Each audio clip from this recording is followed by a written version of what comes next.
देखो इस बेचारी लड़की को, कितना रो रो के अपनी आपबीती पुलिस को बता रही है कि इसके साथ कितना बुरा हुआ।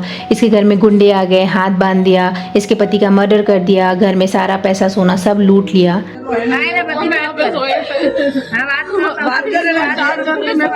उन्होंने पहले हमारा मुंह दबाया, फिर उन्होंने बोला जो है हम पहले दोनों तो मार डालेंगे।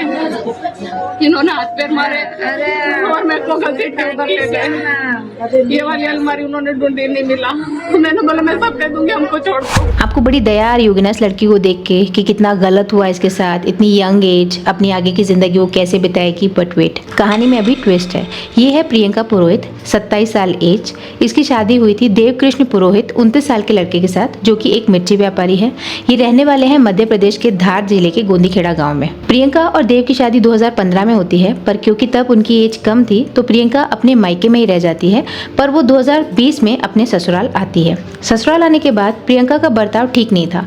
वो हमेशा देव को डोमिनेट करते रहती थी, बोलती थी तुम बहुत काले हो, अच्छे कपड़े नहीं पहनते हो, मुझे घुमाने नहीं लेके जाते हो, तुम मुझे डिजर्व नहीं करते हो, मुझे कोई और डिजर्व करता है। उसका कलेश घर में चलते रहता था।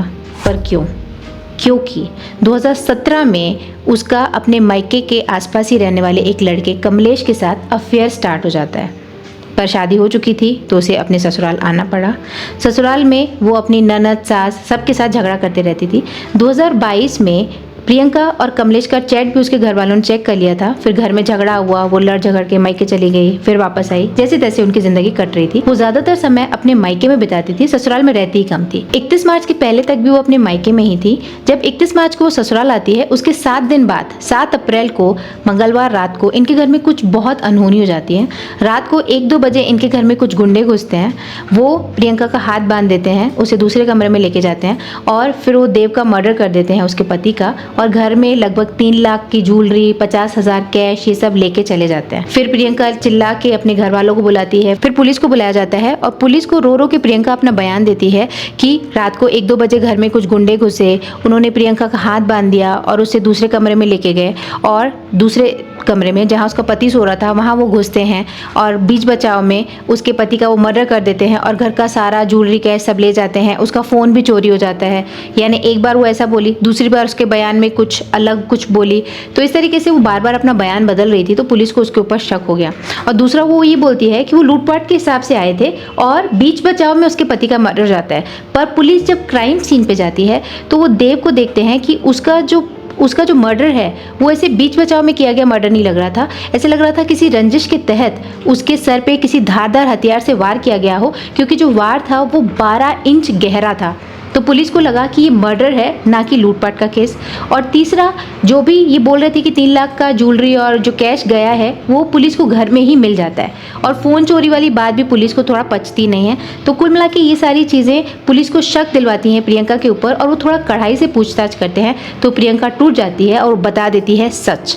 सच क्या था कि 31 मार्च को अपने मायके से आते समय ही उसने देव का मर्डर करने का प्लान कर दिया था अपने बॉयफ्रेंड कमलेश के साथ मिलके।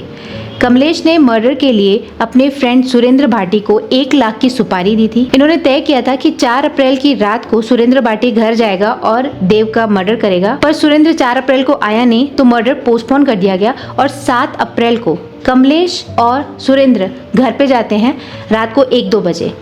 जो प्रियंका है वो दरवाज़ा खुला रखती है इन दोनों की एंट्री के लिए। ये दोनों घर जाते हैं। कमलेश बाहर ही रुकता है निगरानी के लिए और सुरेंद्र घर के अंदर जाता है। वो प्रियंका का हाथ बांध के उसे दूसरे कमरे में लेकर जाता है, सिर्फ ये दिखाने के लिए कि लूटपाट है। और प्रियंका ही उसे बताती है कि देव वहाँ सो रहा है। वो जाके देव का बहुत ब्रूटली मर्डर कर देता है और शो ऑफ के लिए थोड़ा वहाँ पे सामान बिखेर दिया जाता है और पैसा चुरा के प्रियंका ही अलग कर देती है।